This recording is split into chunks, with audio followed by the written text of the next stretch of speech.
You're sitting with some friends at the local pub talking beer when one of you starts to brag that you'd be the best home brewer of the bunch. Over another round or two, talks become serious about the types of beer you'd brew and how you'd use the best locally sourced ingredients for your IPAs. Now, if you wanted to settle the debate about who the best brewer was, you're in luck because you don't even have to leave the pub to play BrewCards, which was designed by Mike Grice, Dave Whitholm, and Ron Guile, and published by Whithall Gaming, who sponsored this video. Hey everyone, I'm Mike Murphy of the Brothers Murph, and I am here with BoardGameGeek.com, and I've got a brew about to begin, so let's get this game down to the table to go a little more in focus on BrewCards.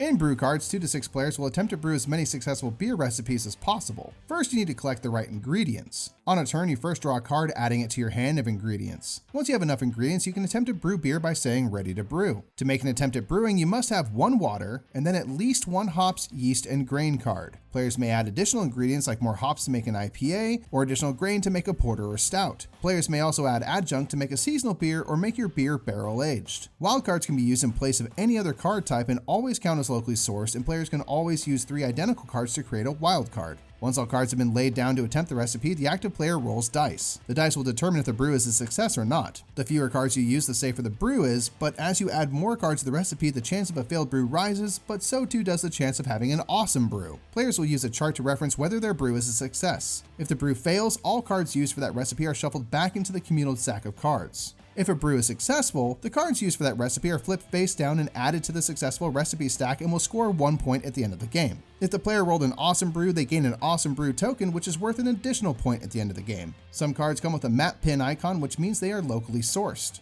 If you ever attempt a brew containing all locally sourced ingredients, any successful roll immediately results in an awesome brew, and if you roll an awesome brew, you gain an additional token. Play continues until the deck of card runs out, at which time players all make a final attempt to brew recipes from the cards in their hand. After final brews have been attempted, players count up their points, earning 1 point for each successfully brewed recipe and each awesome brew token, and at the end of the game, the player with the most points wins. BrewCards tries to solve the age-old question of who can brew best. Does victory come by brewing lots of simple beers, or does it come to those who risk it all for an awesome brew?